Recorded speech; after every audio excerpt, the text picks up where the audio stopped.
আসসালামু আলাইকুম রহমতুল্লাহ। প্রিয় বন্ধুরা, আমি ডাক্তার জাহিদ হাসান।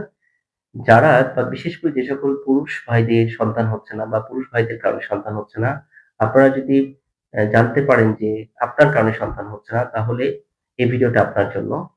আপনি আপনার যদি ধরে নেন যে আপনার শুক্রাণু কম, এই কারণে বাচ্চা হচ্ছে না, অথবা শুক্রাণু গঠন প্রণালী ভালো না, এই কারণে বাচ্চা হচ্ছে না, অথবা শুক্রাণুর গতি কম, অথবা স্পার্মে কোনো শুক্রাণু নেই। তো যদি কোনো কারণে এরকম কোনো কারণে আপনার বাচ্চা না হয়ে থাকে, তাহলে আপনি অবশ্যই যেকোনো একজন অভিজ্ঞ দক্ষ হোমিও চিকিৎসকের শরণাপন্ন হয়ে মাত্র ২ থেকে ৩ মাস চিকিৎসা নেন। আশা করি ইনশাআল্লাহ ভালো ফলাফল পাবেন। শুধু অ্যাজোস্পার্মিয়ার ক্ষেত্রে হয়তো একটু বেশি সময় লাগতে পারে। কিন্তু অন্যান্য যে সমস্যা অলিগোস্পার্মিয়া, টেরিটোস্পার্মিয়া এগুলোর ক্ষেত্রে কিন্তু খুব দ্রুত রেজাল্ট আসবে। ২-৩ মাসের মধ্যেই রেজাল্ট আসবে ইনশাআল্লাহ। সুতরাং আপনারা যারা যে সকল পুরুষ ভাইরা আপনাদের এই সমস্যা আছে বা আপনার কারণে বাচ্চা হচ্ছে না, তারা অবশ্যই একজন অভিজ্ঞ দক্ষ হোমিও চিকিৎসকের শরণাপন্ন হয়ে ২-৩ মাস চিকিৎসা নেন। ইনশাআল্লাহ ভালো ফলাফল